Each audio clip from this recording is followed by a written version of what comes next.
because it's so far away, nobody's going to buy it.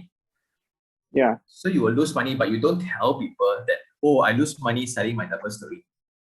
It's not as popular. People don't share. No, yeah. That's very true. No. Yeah. Yeah. Yeah. No, I completely agree with you. Okay, then, okay, now we've looked at it. We're still sticking with talking about buying landed property right now. We haven't even gone close to discussing about, buying landed property or any property currently. We're now just talking about buying landed property. It may not always be a good idea. So now it's making me think about, we have already talked about, when you are buying landed property, in what time frame of your life, whether it fits your most immediate requirements. All right. Now, having said that, we cannot deny that a lot of people see buying double-story landed property is the ideal. So a lot of people are indeed doing that. Buying it in Semenyih, in the Setia this, Setia that outside. In fact, tomorrow morning, I'm going to my mother's house, which is in equal grandeur. The houses are really beautiful, but it's so far away, which now makes me think about this. The property prices for those areas, which are really far out in Nilai and all that, the property prices are very attractive. You get so much bang for the buck. All right. But in terms of having it as it doesn't matter as own stay or as an investment, what is the performance? Or right now, a lot of these areas are new. So what you think is a projected performance for this area? Do you think that the appreciation is going to be good enough for us to weather any storm that may come in the future in terms of fluctuating interest rates or supply and demand? What are your thoughts on that? Well, what's the time frame you're giving me for the difference then? When's the cutoff? If it's 30 years, for sure. Okay. Right? But if it's like 5 years, I don't think so. 10 years, I doubt it, because last time prices goes up really fast because there weren't any main developers back then. The amount of players in the market was very little. Now you have, like in Malaysia, you have 1,400 over developers, all doing the same thing, right? And for the promotions, you have a zero booking fee, this 10% discount, plus cabinet, plus this, plus that. All of them are actually packed into the price that you are buying already. So you are buying somewhat at future price when you sign the papers. So within that short term, you won't see any capital appreciation at all, unfortunately. So if you are planning to, if this is within that your very strict budget, your very tight budget, then it's very hard to move on really. Because my goal for a lot of youngsters especially is to get a property, an investment property first. Don't think about home so much. You haven't have a wife yet, don't think so far, right? If you don't have children yet, don't think so far. So you can always get a home when you need it. But you can secure your first 2 slots of 90% loan for investment purposes first. Get your cash flow right first. But a lot of that, I just want a home, right, whatsoever. Then buying a home in township developments has a better certainty than pocket land developments. If you look into those Eco or Sime or whatsoever, right, those are expensive. I'm also one of the clients there. So I bought a property there with the intention of using myself. I know it's expensive. I know the rental is not going to cover, but this is property number something for me already. This is not my first time buying a property. So it's very clear that my current need, 3 years later, my boy is going to be like 4 years old. Then, he's going to need a room of his own and But for a lot of people, I want for own stay, I also want capital appreciation. The unfortunate truth is, if let's say you buy the property now at 400,000, 10 years later, 500,000, for example, did you make money? Not really, though. Just that the price of the object matches the inflation rate too much. So own stay, capital appreciation, and first time buying, not exactly a good match lah. Not exactly a good match, because it ties up all your cash flow. So the main difference is this: if I buy an apartment of 500,000, so I can rent out 1,800, 2,000, pretty solid in the CBD area. Right. You won't rent out your terrace house for 2,000. At most 1,200, 1,300. Right. And the cost of furnishing is going to be so high. Because it's that far out, is it? Yeah, Normally? there's no demand. Yeah, Right. so if you compare these two, right, in terms of cash flow, the apartment makes way more sense. And in the eye of the bank, that's better financial health, and I will lend this money more, and I will lend this person more money for his next property. Okay, I got it. Yeah. So all these points that you're mentioning here is something that is good for one of the persons who was asking a question. This is something that we can use as a case study. There was a question that came in from Haja. So my team, if you could get this ready, please. The question from Haja, we want to pull this up. She says, "Hi Sean, do you think Sunway Semenyih is a good spot for investment? There is a new project in that area that I'm interested to, or rather interested in." Okay, so Haja, good question. But I think having listened to what Sean said just now, there are a few other things that we need to know from you here. Is this your first time buying? Are you looking to buy this for investment? Are you looking to buy this to stay? So I think, Sean, if we can just hold on to this question, we will come back to this later. I want Haja to write back in our chat box all the information that she doesn't mind giving to us. I'm buying this. Is this the first time you're buying, or is this already house number X? Are you looking to invest? What other questions you want her answered, Sean, before we actually analyze this a little bit on live on air? I actually know how to answer it. Alamak, no lah. You already know, but we all don't know. So I would like everybody to train ourselves, myself included, that these are the questions that we should be asking. Cool. And we lay that out first. So what questions do you want answered? What questions do you want to ask Haja? Okay, so what unit is it? Like I think I think they're going for a journey, if not mistaken. The name of the project is called Journey.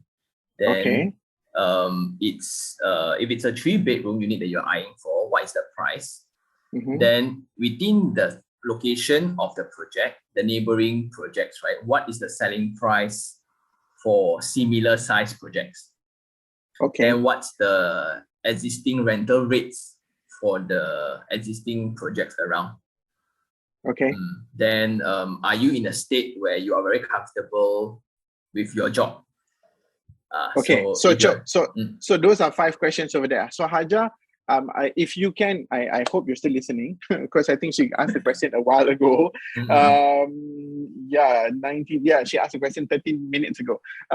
So if you're still listening, I want you to answer at least some of the questions that Sean has asked.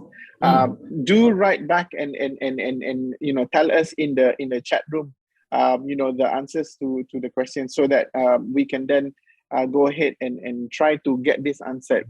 So we will come back to that. But Sean, now I want to patah balik one more time to talk about something you mentioned earlier, which is a good marker for a person to consider if a property is worth buying or not, is the rental yield. So you're saying that if the rental is at least 80% of your monthly installment rate, that is the bare minimum of what you should be expecting, is it? That's a guide because the main intentions for property purchase is 2. One is investment, one is own stay. Okay. Right? So if it's for own stay, then a lot of people want both. Oh, that's my kid. No worries. You have your kid, I have my cat over here trying to get my attention, so it's okay. We are fair. So if it's within investment and own stay, right? A lot of people want both. Okay. So a good guide for those people is if the rental can cover 80% of the installment, because 5 years later you get to upgrade. Okay. So 5 years later, when you upgrade, this property can at least rent out, so which can cover your rental. Then you can move on with whatever landed property that you want to buy later. Okay. So that's the guide for that. So if it's for investment, try to go for property that can cover as much as possible. So in my experience, like my current apartment in Puchong, my installment is 800, but my rental is 1,400. Okay. So property like this actually exists. But a lot of people, it's just very convenient to say that, hey, you know, we got so easy one, huh? People wait for you, man, do then runto, man. Like, if you're not willing to put in the work, unfortunately, so a lot of people just headline read like, oh, this is going to go up and stuff like that. Yeah, so that's my narrative. Okay, all right.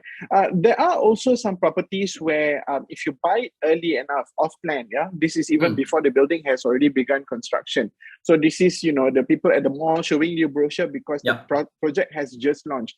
Buying off plan really, really early on, and if you do enough research on that particular property, you may be able to find deals where you buy one of the earlier units. The price is so attractive that your monthly installment is nowhere even near the current market rental rate, because the rental is so much higher as compared to the installment that you're expecting to pay once the completion of the project is done. Right? You have scenarios like that, right? No more. No more already. Everybody knows how to play the game now. Okay. If it's a unit like that, right? Don't you think the person that's selling it will get it for himself? Because right? Because like everybody knows how to do the math. All right. If the developer is going to sell his property at 500,000, but the surrounding rental there is 2,500, I am selling below market rate. Why? Okay. So that means it normally starts off at the base rental rate lah, at least. No, it's going to be way more. So a lot of developers, because especially after COVID situation, like the fluctuation of material price has crippled them tremendously. A lot of them stop their construction because if they will continue constructing, they will lose money actually. So what's going to happen is they're going to price in all the risk in the future. So what you're going to get for new properties now is going to be too expensive, unless like for myself, I'm within this investment club called Far Capital, where we get discounted price because we buy things in bulk. So for example, the property developer now left 200, 300 units. Our team will go in and sapu 200 units, for example. Right, okay. But with the terms that I will take 30% off the existing price. And this is the terms you present to the developer? Yes. So our leader, the investment company will go and do all the talking. So they will present to us, then we will choose whether to buy or not. Right. And that's the very unfortunate truth that a lot of normal people don't understand. If you're an individual that walks into a sales gallery or you go to the shopping mall, people present you with papers, right? You are buying things at retail price. At rack rate, yes. If you are family members of staff within the company, you get better price. If you are business associates, you get better price. If you got Dato, or if you are Tan, or you're Tan Sri, or if you're Sean Tan, you also get discount, right? But people like us, like if you were to walk into a sales gallery, you get 10% discount, you are so happy. But us behind, we get 30. Right, okay. But these cannot be made open. And a lot of people know the existence of this kind of arrangement, but unfortunately, that's how a lot of developers are clearing stocks actually. Right, okay. So that's why the channel, so like whether a good time to buy or not also depends on the channel that you know how to buy properties. Right, it's no longer about time then, it's about how. Yeah, so like when market is bad, there are just more opportunities like this for us. When you say us, you mean the investor groups? Yes, investors. So a better bet for individuals will actually be sub-sale properties. Okay. Because certainty is confirmed. I will see the actual unit, I will know the rental of the neighbor, and I will know the asking price for the owner. Like, is it too high, is it too low? Okay. Hold that thought. We've got a question about the sub-sale unit, but we have received a reply from Haja. She says, "Hi, I'm Haja. This is my first house. I'm planning to invest. The project name, Green Park Village, 500 square feet for 250,000 ringgit. I'm working in KL and I'm comfortable my job now." Okay. My question then will be, because this is the same person just now, right? The same person that was asking about the Sunway Semenyih, good for investment or not. Okay. So my first feeling, because it's in Semenyih, right? Small units don't really work in Semenyih. Okay. So if because people go to Semenyih to buy the landed double-story houses. Yes. So that's my point. So like 250. Okay, so that's based on observation. Like 500 square feet. If you go into property portals such as iProperty, Property Guru, go search for apartment units within that location and look at their sizes and their rental. So 200. A lot of people are attracted to 250 because for now that's the only thing that I can afford. But do you want to buy something within your affordability, but it's a bad decision, or you want to wait for other opportunities when you have a little bit more money? Yeah, so just don't go rush into it just because it's cheap. The point here is to not buy cheap properties, is to buy profit-making properties. Right. Unfortunately, profit-making properties are not as cheap, which is supposed to be the reason that we buy them in the first place. Right. Yeah. So my advice to Haja is they are better options. And if you do your research big enough, which is one of my steps in my studies, my teachings, go look at 20 different properties within your affordability range. Let's say if your affordability range is 300,000 or 400,000, go look around 20 different properties, maybe landed, high rise, CBD, far away place. Suka you. Because now I think you will find that attracted. Number one is because it's 250,000, not because it's good. So that blinds. Because you can afford it. Suddenly you realize, hey, I can buy brick and mortar, like that. Yeah. So it's like going to those branded shop, right? Oh, I know the card holder I can afford. Anything else I cannot, so I only buy the card holder. Yeah, so it's that kind of mentality. It's not wrong. It's very it's a common mistake made by a lot of people, but they don't understand the consequences of this bad decision. Let's say if you buy this, although the money installment is going to be around 900 to 1,000, it's going to haunt you if you cannot rent out the unit. Then you don't stay because you actually report to Jalan Tun Razak or Jalan Tun Ismail. Then it's that's my suggestion. So within 280,000, you can go for Rumah Whips in KL, which I think is a way better buy than that project itself. So there's a few red flags there. Right. But the biggest one, I would imagine, listening to what you just said, is the fact that we're talking about a small property in an area that is known for big property. Yes. Yep. So unfortunately, this is because we both of us see a little bit too much properties. That's why it's very clear to us. But for a normal person, it's unfortunately not as easy access. Right. Okay. Yeah. But then on the flip side, that can also be, there could be. This is also a good way for you to see red flags within any area. So, for example, if you know an area is very high in density and is packed with a lot of small properties, suddenly you find a big property but with a very small price tag, then that could also quite possibly be another red flag. Now, why is this fella selling so cheaply? This area is, all about the small properties, but then suddenly got one big house. But red flag. I didn't want to mention names, Rasha. Why would you say that it's a red flag there then? So like a normal 500 square feet in Bangsa South is around 400,000 also, where the rental is around 2,500, can perfectly cover the installment.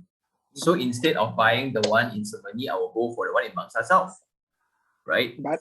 But the big project, the big plot of house with very low price tag is either a fish bait for agents to get your contact, because you contact them, then I have your contact, then I'll put you in my email list and I'll bombard you with marketings, or it's a Malay reserve land project.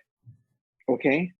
So it's not even a Bumi lot, right? It's a Malay reserve. Malay reserve land. So in other words, if you're not Malay, you can't even buy, full stop. Yeah, and there are a lot of terms to Malay reserve land, which is if some Malays cannot qualify also. Correct.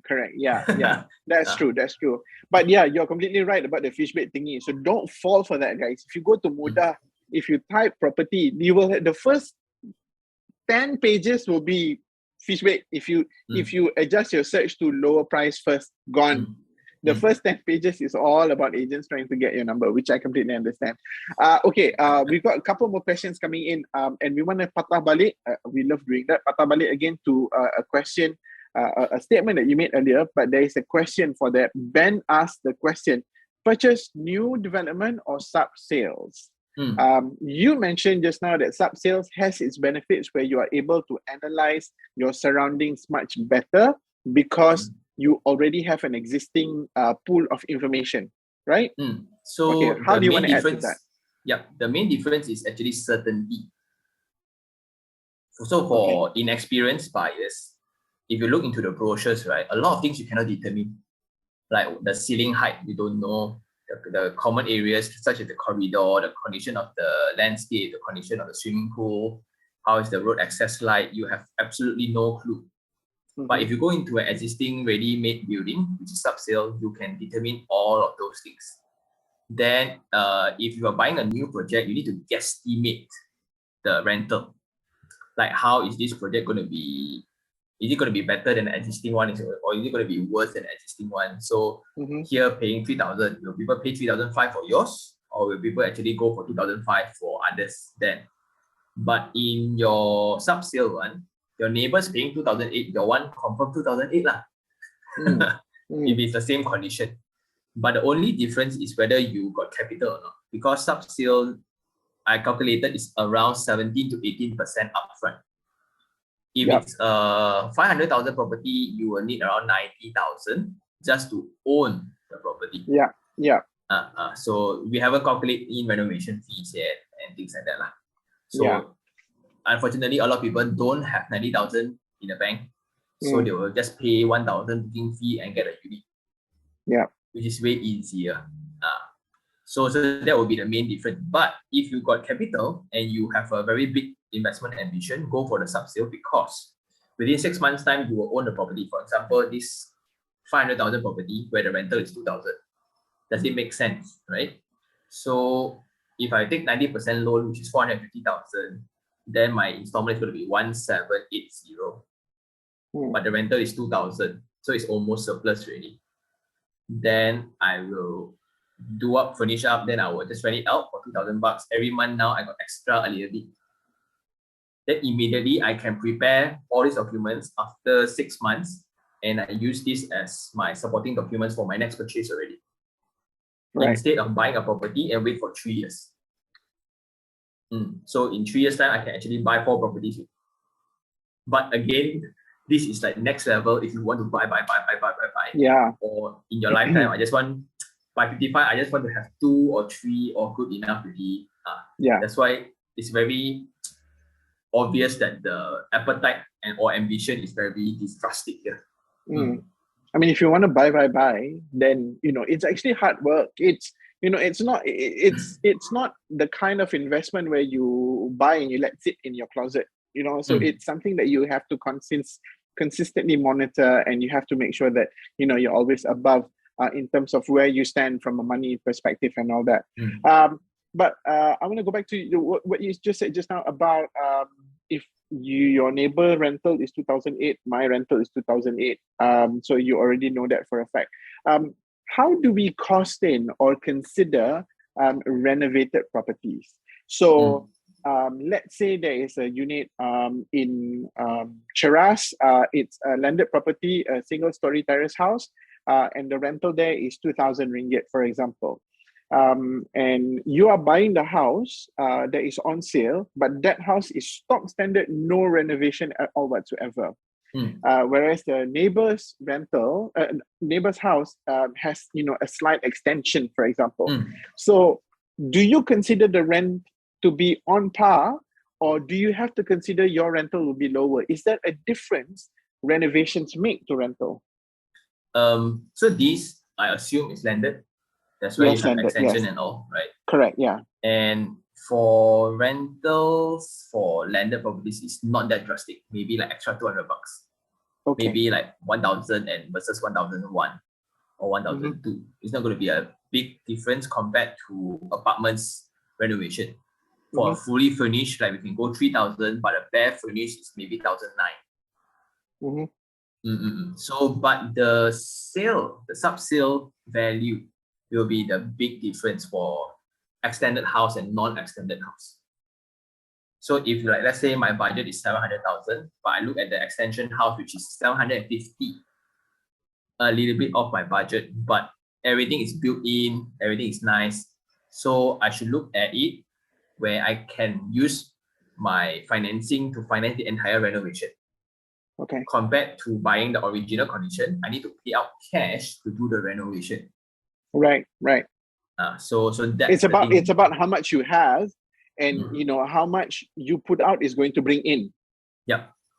But this is very weird because if you want to buy landed properties, right, you don't look at cash flow that much. Okay. You look at capital appreciation straight away. Landed property, you don't look at cash flow that much, capital appreciation straight away. Why? Why does it not impact your cash flow? I mean, at the end of the day, you're buying a property and the amount you pay on a monthly basis is the common denominator, right? So why does it not impact your cash flow? It's going to be negative a lot anyways. So let's say for because you have to put out a lot upfront. Then like let's say a landed property, it's very hard to get double-story terrace house within 900,000 in Klang Valley already. Okay. But so 900,000, for example, your monthly installment is going to be 3,000, and your rental is going to be 1,001. So 1,001 or 1,003 against 3,000, it's not going to be a huge difference in the eye of the bank. Okay, all right. But we're talking about Klang Valley here, lah. Yeah. But if I buy a 900,000, so one is fully furnished, fully extended, one is basic, then I can do it up nicely where the valuation can fetch higher. But so you still have to put out more. No, so it depends on like there's another element here for subsale where it's bank valuation. Bank valuation, let's say the fully extended ones, in the eye of the valuer, does it take value? Because renovation, if not mistaken, is always valid for 3 years. If I do up marble flooring, I can do up timber flooring, the whole unit very nice, right? But banks don't care. It's still 900,000 because your neighbor is only 850. Takkan your house can be 1.8 million just because you got gold ceiling. It doesn't work that way. So then are the extensions within the local authority guidelines. If it's within everything, all got license, all well to do, then you can actually buy the property and refinance it later when the value actually goes up. But to your extent, of course, the rental can be better by hundreds. But in terms of the outlay of capital, is nothing much. So a lot of people don't buy landed properties with the intention of cash flow. Right, okay. Just because I have a lot of money, I buy, I put it there, 10 years later, I datang balik. So cash flow, probably apartments, condominiums are probably going to be, much better, much easier on your wallet lah. Okay. Speaking about wallet, somebody asked a very interesting question. Lo asked, and I'm guessing this is out of a tinge of jealousy. Are you self-employed, Sean? How do you get loans for so many properties? Oh, I'm still working. So I have but a lot of people don't know this, that I started, I think now it's 11 years ago from my first property. I started when I was 22, right? And the main difference here is that a lot of people don't know how to get past the third property. Okay. So the first thing that a lot of people don't understand is rental can be considered as an income. Yeah. Let's say if I have 5,000 income today, I buy my first property, my monthly installment is 2,000. Yeah. But my rental is 2,005. So with the extra 500, that is income. That's income. So when I want to buy my second property, my income now is actually 5,500. Correct. Yeah. So I'm in a better position to qualify for a loan compared to my very first purchase. Right. Okay. But provided you are able to show, now correct me if I'm wrong here, this is provided you're able to show tenancy agreement that this is the amount you're getting for that first property, right? So if you want to go that technical, tenancy agreement that is stamped, then I need a bank statement where the amount you actually bank into. So a lot of people can fake the tenancy agreement. but there needs to be an amount banked into your dedicated account, and you use this as proof, so the banks only will recognize it. So some banks recognize 80% of the rental, but some banks recognize 100%. Okay. So that's the first and second already. Then you can use your SPA to go to your KWSP, take out everything in account 2, and to go buy for a third one already. Right. Then then I barely spend anything. Right? Like this shirt is like 10 years ago shirt. So just so I'm in the same size. Lucky you. yeah, I just lost 15 kgs. Yes. Yeah. Congratulations. So that's how I go further and further. Okay. So then you can actually share quotas with your wife. Then there's a lot of ways to go about the 70%, which is going to be very, very technical. Don't use the wife card, because then some people can say, "Oh, I can marry 4. That means I can quadruple my quota." That's a different story altogether. Provided you have money, provided you have money. So I come where a place where I just share my very first purchase. Right? I didn't know I need 18% for my purchase. So what happened is I thought I buy the apartment was 315,000. I got 32,000 in the bank. I give all in. That's it. Then when lawyer came with their fees, legal fees, stamping fees, valuation all these fees, I got no money to pay. Yeah. Then after I get the keys ready, okay, I move in. Why got no lights? Why the fan not moving? The curtains need to wash, and all I do myself. Yeah. Then the tenancy agreement need to pay. Ayo, leceh. That's why I learned it a very, very hard way. That makes the two of us, Sean. Same. How I wish there was someone like me sharing all this right now. So exactly. I bump my head. Yeah. So this is what we're trying to do over here. Sean, on the same topic here, there was a question that was posted by Malacca Main 4. I expect to enter a new house, at least to have 40,000 ringgit to put furniture and some small renovations. How did you manage to have enough savings to buy up to 3 properties? If accumulated that easily, 120,000 already. What's your method? I did it myself. So if you do it myself, so here 40,000 is in today's context, right? Okay. And this is like if you engage the makeover guys to do the unit for you, it's around that price lah. So it's going to be real fancy. Right. To me, I went secondhand shops to shop for dining tables. I used existing old aircons. Then I was just like, the lights where they have 3 bulbs. I actually split them so I can use into 3 lights. So that was for my first 2 properties. That's how you started off lah. That's how I started off. So now, because it's fancy, you have 40,000, and that also shows the cost of materials. Like last time, 40,000 was huge. Yeah, true. That was more than my down payment. But now 40,000 is nothing. A kitchen is already 8,000, 10,000. Yeah. So like when I buy my first 2, So when I buy my first 2, it's all sub sales. So it came with the mindset that, okay, I need to know the condition of the unit where the kitchen is there, aircon is there. So I somewhat use financing to cover them. Not like a lot of people like buy new properties now, where when you get the unit, right, it's empty. Yes. And if you see the questions where everybody is asking like where you get the cash, right? Safe. There's no other ways. Like by the way, I just upgraded my car. I just bought my first car like last year.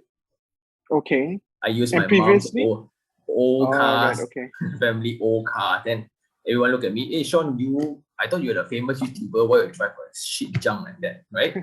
But to me, it doesn't matter. Like I don't wear fancy things, and I still eat in normal places. So I don't go on vacations. There's nothing else. It's basically a lifestyle choice lah. It's a lifestyle choice. That is the thing that has helped you. But now, if you go back to what you mentioned, one of your first tips earlier, which is for, if possible, the first property, do not buy for own stay and buy your first property as an investment property. How does a person, so, this can only be done if you're probably staying with your parents lah. But what if the need to buy the first property is because you need to have a place to stay? So are you saying then that what this person should do is to buy the first property for investment, but at the same time rent? Yes. Yes. Yes. I have a Why? lot of... Why pay double? It's not paying double. If you know how DSR work, right? Okay. Debt service ratio, they calculate on your commitment. If you buy the first one as your own stay, so the quota is used up already, it's very hard for you to proceed on the second one, unless you can have a pay raise of 1,000 for the next subsequent years, right? So you're going to stay there in that status quo for a very, very long time. So if you buy the first one where it generates income that can cover the installment, immediately you can move to second unit already. Then at the same time, you can rent a place. And I have owners of audience actually that has 18 units, but he's still renting a place. So a lot of people still think it's best that you own a place. Yes, definitely. If you have a kid, you have a family, of course, owning a place will give you more certainty and security. But we are talking about when you're young, 26, 27, right? Why? So again, if your ambition, if you want to go AV on property investment, then that's the pathway that most of us took. Like, in fact, like a lot of my members, they have 4 to 5 properties, right? But they are still renting a place. So if you understand how DSR work, that is the way to go. So you have to take that into consideration, because this is thinking 2 steps ahead, because it's not just about buying that property, but also about, how you intend to play the game in the future also.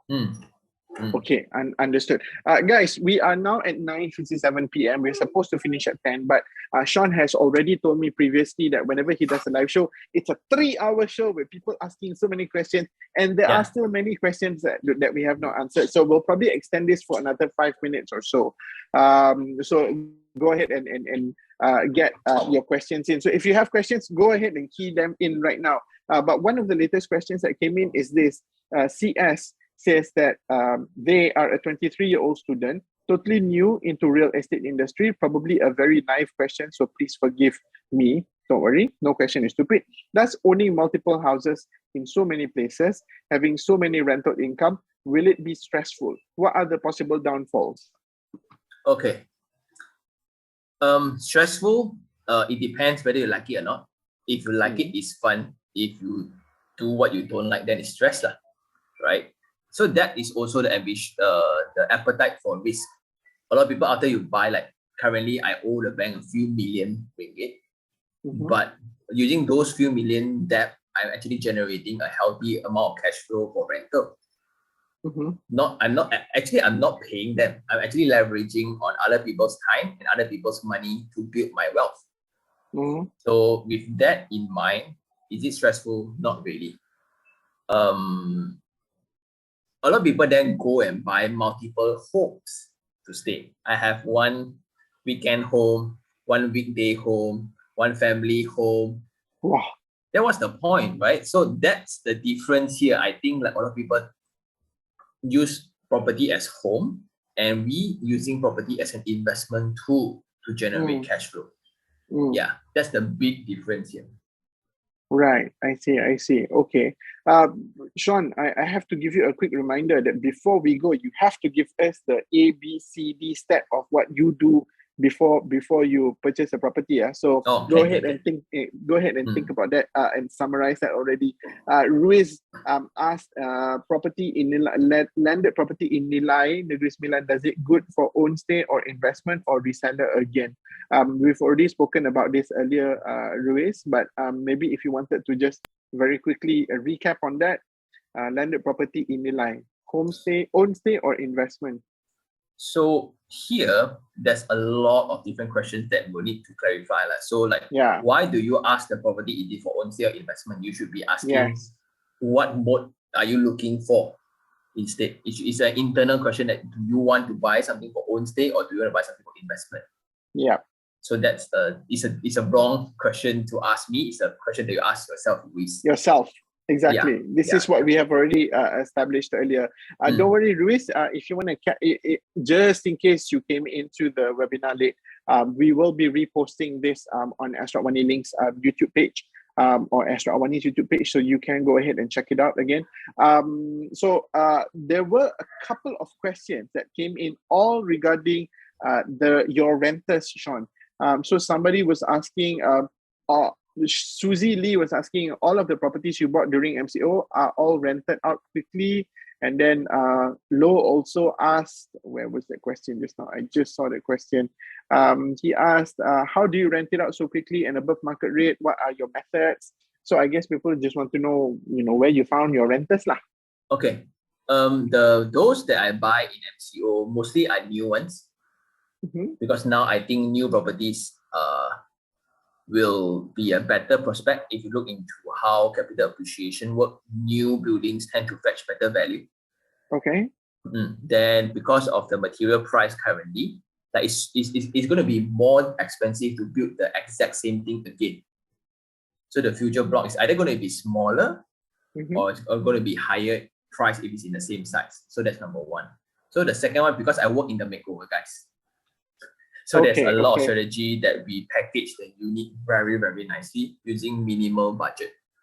So a trick is to fully furnish the unit itself and in accordance to the market demand. So if it's a student area, I think this can be explained a little bit further. So it needs to be matched with, when you buy a property, you need to have different plans to cater to different tenants, potential tenants. If you're buying the one next to student area, there's no point doing fully furnished nice for the student one. Yeah. Maybe splitting the rooms. Anyway. Yeah, maybe splitting the unit into smaller rooms. That would be a better way forward. Then if you are in Mont Kiara, people are particular about the kitchen top. So you need to spend a lot of money in the kitchen top. When they go into the unit, they will hit the kitchen top. Hey, this is solid marble. Okay, I will rent this unit. Okay. So if it's a timber MDF one, this one jiplak one, I don't want. I'm serious. Because a lot of expatriates, when they come in with their families, they cook a lot. And this is based on experience. So we rent out units on a daily basis. So most of the time people ask questions like this because they have not been a landlord before. They have not even, some of them even, because we are more fortunate, you have not been a tenant before. A lot of people think that it's very hard to find tenants, but if you are a tenant before, it's very hard to find great landlords. So a lot of people think that nobody will actually rent. But then if you look into Bangsa South, if you look into Cheras, if you look into Mont Kiara, who are those people? Understood. Yep. Wisely Low, I love this question. Can you share with us the project that you bought in Bukit Jalil? What's the first alphabet of the project? They just want to know. Actually, this is I did a 4 or 5 episode vlog about the purchase actually. So cool thing is when I walked in the sales gallery and I bought it in 10 minutes. And then my wife asked me, how did you determine this is the right one? Yeah, so okay lah. So let's break it down and share to the audience. Then mana tahu it became 5 episodes. All right. And that's the tough part about making a decision for property. Like which location, which budget, then which leasehold, freehold, high floor, low floor, 3-bedroom, 2-bedroom. Then when you pick the right project, really mixed development of full residential. Then after you settle everything, okay, pick the unit ready, full flexi loan or semi-flexi loan, MRTA or MLTA. Then it's a very, very long process, unfortunately. Right. I feel that it's going to be another webinar entirely just to answer those questions. But maybe perhaps, guys, if you like what we're doing over here, maybe you could let us know and drop us a comment if you think that maybe me and Sean should work together on In Realty, and maybe we can have him come in on a weekly basis to give you a 30-second power tip on property. And that can happen on a weekly basis. But Sean, you have to do it in Malay lah, can? Oh, Melayu I power. Power. Oh, power. Gempak. Shit. Can. We like it like that. We definitely think that that is the kind of thing that will work. There's a very interesting question that came in here. If I want to buy a property, this is coming from Kian Hao. If I want to buy a property for my own stay for a short period of time, since my plan is to move to another country to work, after I move out, I plan to rent out the property. I wonder if this method works for me to have extra income? Yes. So the property that you buy should be mainly derived by rental rates only. So don't go too much on personal preference. Yeah, so as long as the rental can cover the installment, go ahead. Or even like 80%, which is the one that I shared just now. Yeah. If you so year one, year one you move in where it's the rental can cover 80%. So 5 years later, maybe the rental increase a little bit. It's 90 to 95% of the installment. Then you can move out of the country. Then you rent this property out. Right. So it's very difficult. It's actually much more difficult thing to do than it sounds, because you actually have to take yourself away from the equation. It's not about what you like. It is about how the property does on paper. Yes, right? Exactly. Yeah. And imagine, right, if this is a landed property, gone case. So like now, just imagine if that apartment is actually a landed house that you buy with all your personal preferences. Yeah. It's a 1 million house, then it's going to be 4,000 in installment amount. Then you rent out 2,000. Then you rent it out. A year later, you come back, the house is in a very bad form. Then you sakit hati. Then, yeah, so that's why the very first property, right, always go for investment first. If investment possible. Property. Yeah. My case not possible. So now every time you repeat that, I sakit hati, but never mind already. So my second property is possibly for investment, which I just secured a month ago. So fingers crossed. That's cool. Okay, so now, all right. So we've only got like 2 minutes left. Before we go, Sean, give me the Sean Pan 5 steps to property happiness. Actually, it's 4 steps. Magic spell. Oh, 4 steps. Okay. The secret magic spell. Spell it out for me. Go so for the it. First one, before you buy any property, is to get your intent right first. So for first properties, usually it's for investment or for own stay. Like a lot of people buy own stay properties generally for men. Like my friends call me, hey, I want to buy a property. Usually it's for marriage. Okay. So because these two will have very different consideration. One is number driven, one is emotions driven. Second thing is to go and check out how much loan you are eligible. How much loan you can get from the bank. So with that, you set a boundary to your research or sample. Let's say if you can only afford 700,000, you don't go and look at 1 million properties anymore. It's a waste of time. And also it's sakit hati. Yes, it will blur up. So like you keep thinking you want Bangsa, Bukit Damansara, but actually you can afford not those areas. And within that budget, go and look at 20 different properties. It can be from subsale, new properties, far away locations, CBD, high-rise, landed, townhouse cluster, whatsoever. That is also to train up your rejection or immunity to sales pitches. Okay. A lot of people walk into the sales gallery for the first time, walk out with a booking form. Without intention. Because a lot of people don't know that sales galleries are designed in a way. They will hook you in and they will close you, try to close you. Of course, absolutely. Yeah. Then after you do up 20 different property visits, really, you clearly know within 600,000 what you can afford, which one is the best rental rates, why this is higher, why this is lower. Then only choose to make the informed decision and take the calculated risk. Not one project is perfect. Yeah. That's why in all my projects, there will be 3 things that I like, 3 things that I don't like. Right. No one project is perfect. If it's that perfect, the price wouldn't be perfect. Then it's too good to be true. Yes. Then it goes back to the old English adage, if it's too good to be true, it is. Yeah. So then only you calculate against your own risk preference then to make that informed decision. You buy the property knowing that it's noisy, knowing that it's next to some sewerage, but it's cheap. Yeah, you know the bad side of the property. Informed decision. So there's intent, eligibility, and then 20 different properties. You see. 20 different properties. That is your homework. Okay, and number 4? Make informed decision and take calculated risk. So, right, okay. So, informed decision. All right. So, it's intent. Just for me to recap, find out what your intent. This is where you do your soul searching and find out what your intent is. Go and look at your eligibility. This is where you find out what your boundaries are, because this is going to prepare you for the next step, which is your homework. Go and research at least 20 properties.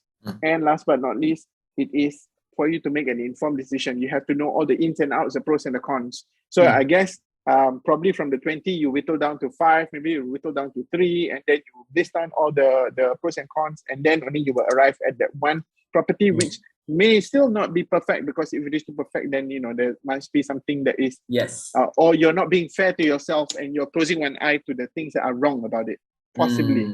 Yes, exactly. Yes, there you go. Okay, now I'm very scared to ask Sean if I did the right thing by buying my second property, so I'm not going to do that. Okay, Sean, before we go, how do people reach out to you to know more about what you do? Because somebody said before that they are big fans of your work, which is really, really good. But how do they reach out to you? You are on YouTube, and it's Ihern. That's your YouTube channel. But is there a way that other ways that people can reach out to you? So you can DM me on Instagram, Facebook. You can watch my TikTok videos where I speak in Bahasa Melayu. Then LinkedIn, Spotify, if you prefer audio form. You can, when you drive to work, you just switch me on. And so basically everywhere. I will try, so it's my goal now to try to complete all questions, but now a little bit too many, I cannot. Of course, I understand. There are still 1 or 2 more questions that we have not been able to answer. I'm so sorry, guys, but we have run out of time. Sing Yung, maybe you want to go ahead and contact Sean from on the platforms that he mentioned earlier. If I'm talking about you, the audience, if you like what we have presented here today and you want to have more interactive sessions like this, apart from joining Sean on his platforms, for example, if you saw something on In Reality that you liked, for example, today we reviewed Tropicana Gardens Edelweiss, which is a concept called TOD, which is transit-oriented development. It's all about your home being connected, taking the stress of traffic jams away. So if something like that is something that you like, and you want to see more of interactions like this with Sean, and where we can ask him the questions directly, let us know. Drop us a comment on our Instagram page, as well as you can tweet us. Just tweet In Reality Astro AWANI. We'll find you one way or another. Sean, thank you so much for your Friday night time with us. Sorry to take you away from your Yamcha session. No worries. Thank you so much for having me. Yeah, thank you so much. And I'm sure that we'll be seeing you again soon. Guys, if you like what we did today, do give us a 5-star rating at the end of this webinar. We would really appreciate it. Till then, I've been with Sean Tan from Ihern, YouTube, and property guru extraordinaire. My name is Dino Omar from In Reality and Astro AWANI LINC, and we'll see you again soon. Good night, guys. Bye. Bye.